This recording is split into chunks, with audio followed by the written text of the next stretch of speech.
On est à couper là, les fameux arbres là, qui ont été là, déracinés ou qui ont vraiment avancé. Regardez là, les grosses fentes là, directement là, dans le gazon. Puis on voit ces deux arbres-là. On serait porté à penser que ces arbres-là sont plus faciles parce qu'ils penchent. S'ils penchent, c'est ceux qui vont aller par là-bas. Fait que le monde, ils vont dire, hey, c'est le fun, c'est ceux qui vont par là-bas, ça va être facile à matin. Mais venez voir pourquoi ce ne sera pas facile. Voyez-vous la fente qui est ici, là? La grosse fente qui est là, là. Ça, c'est une fente qui est dans l'arbre depuis longtemps. Là, elle a été affaiblie. On voit qu'elle est ouverte ici. On voit qu'elle est ouverte un peu en haut.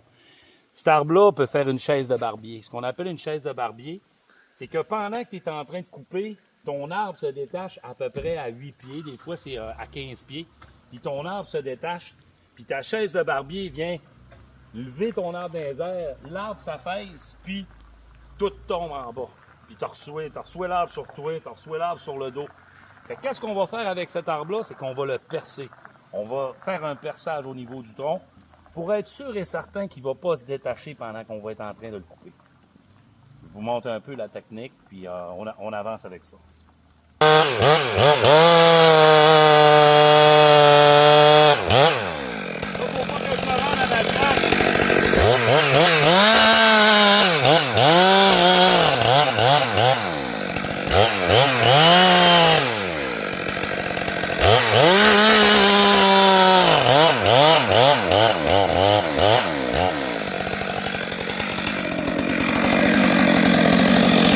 Donc, pas de dépassement, là, je ne me suis pas rendu à ma craque. Je me suis pas rendu à cette craque-là parce que si je me rends à elle, ça peut se détacher.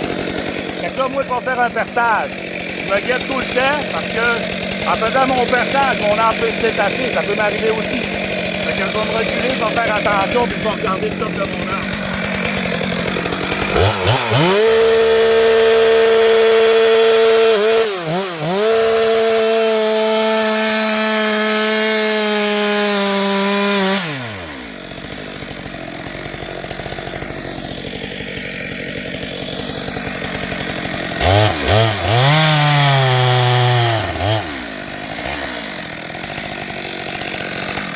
Fait que là, si on s'approche, on va pouvoir voir que dans le fond, la charnière est prête.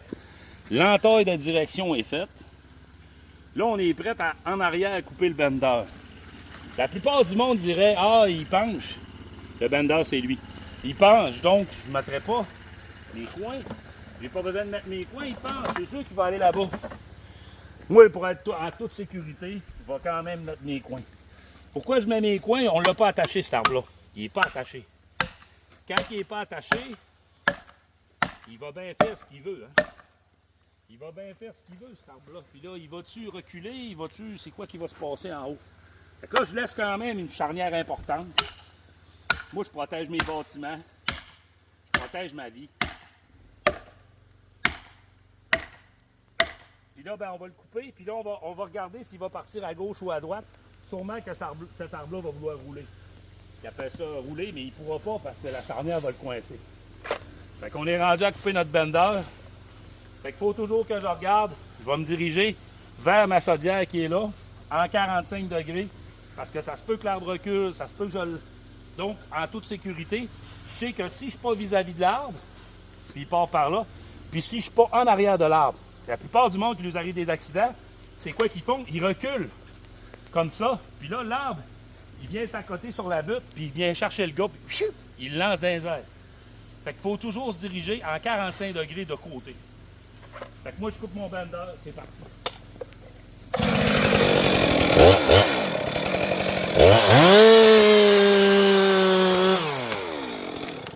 Dès que ça se détache, je me recule en 45 degrés, puis on attaque, ça tombe.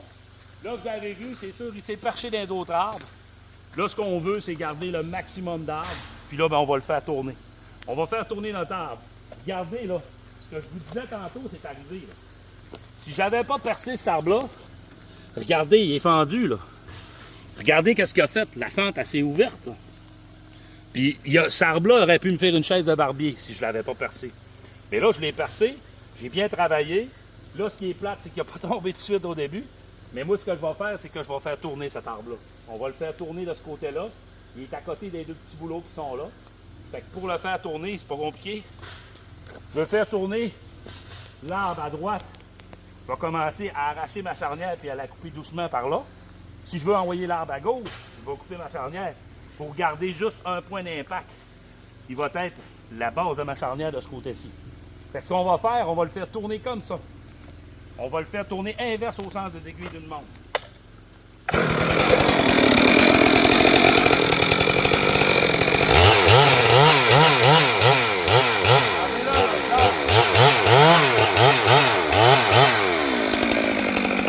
Regardez, l'arbre a tourné.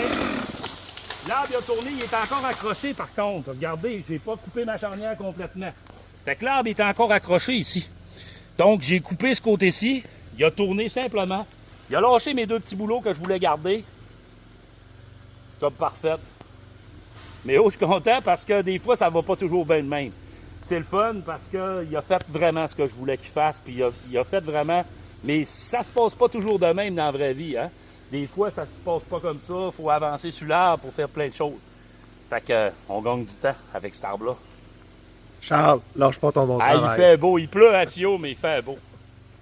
Merci. C'est ça notre drogue. C'est la coupe des arbres.